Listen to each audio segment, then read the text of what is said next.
All right, guys, so on homework number 2 starts very similar to what we did on homework number 1. The first thing we want to do in the first 6 problems is decide whether the given value is a solution to the equation. Okay, so if we look at number 1, we have x divided by 4 is equal to 28, where x is equal to 116. All right, so if I plug my information in, I'm asking, does 116 divided by 4 equal 28? All right, well, I can't do that in my head, so I'm gonna go over here and go 116 divided by 4. 4 can't go into 1, 4 goes into 11 2 times. So 2 times 4, I subtract 8. 11 minus 8, I get 3. I bring down my 6. All right, 4 into 36, 4 times 9 gives me 36. And I am left with 0. So my solution is 29. Well, they said it was 28. So no, that does not work as a solution. Okay, that does not equal 28. All right, let's go over to number 3. So number 3 here says 78 is equal to 8 times p, where p is 9. All right, so we're doing 78 is equal to question mark 8 times 9. All right, well, 8 times 9 is 72. So 78 does not equal 72. So again, no, that is not our solution to this problem. All right, so you're just going to substitute it in and see, does it work or does it not? Now, the bottom half of our paper here is talking about solving for that unknown. We're not given it, we have to solve for it by doing the inverse operation. So we're going to be talking about multiplication and division. So remember, if you see multiplication, you actually are going to divide. And if you see division, you're actually going to multiply to get our answer. All right, so let's look at number 7. I draw in my balance line because I still want everything to be balanced. This says x divided by 8. So to undo divide by 8, I do the opposite, which is multiply by 8. And that will end up giving me, remember, if I multiply like fractions, I get 8 over 8, which is 1x. Okay, so it's really just going ahead and eliminating those 8s. All right, I go over here. I'm also going to multiply by 8. So 10 times 8 gives me 80. All right, so does that work? Does 80 divided by 8 give us 10?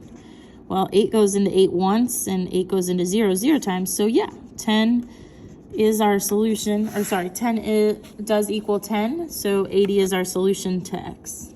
All right.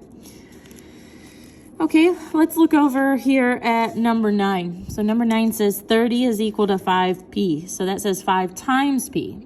So to undo multiplying by 5, we're going to divide by 5. So remember, that line tells us that we're going to divide. So 5p divided by 5, 5 divided by 5 gives me 1p, so p is isolated. Now I go to the left-hand side and I divide by p. 30 divided by p gives us 6, so our p is equal to 6. Let's plug it back in and see, does 5 times 6 equal 30? Well, 5 times 6 is 30, so that does work, so my answer is correct. Oops, sorry, didn't get that all on the screen. So we just did 5 times 6, which is 30. It is equal to 30, so my answer is correct. All right, let's look at how about number 10? Number 10 says 3 is equal to r divided by 9. So to undo divide by 9, we're going to do the opposite, which means we're going to multiply by 9. And if I multiply by 9 on both sides, I'm just going to write over that number 10. All right, so I end up, these cancel out, because again, you're going to end up with 9r over 9. And 9 divided by 9 gives you that 1r. Okay, now over here, we're going to do 9 times 3 to get what r is. And 9 times 3 is 27. So does that work? Is 27 divided by 9 equal to 3? Well, 27 divided by 9, 9 times 3 gives me 27. So yes, that does give me my solution. All right, we'll do one more. Let's do Let's do number 18. So number 18 says 117 is equal to 9 times s. So remember 9 times s, to undo that multiplication, we're going to divide by 9.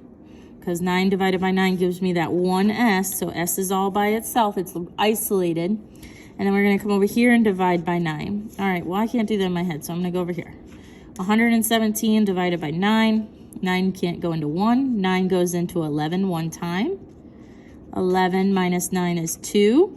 Bring down my 7. 9 into 27. 9 times 3 gives me 27. So my solution to 117 divided by 9 is 13. So we're going to check to make sure that does work. So 9 times 13, does that equal 117? Well, again, sorry, running out of room here. So we're going to do 13 times 9. 9 times 3 is 7, carrying my 1. Or sorry, 2, because that's 27.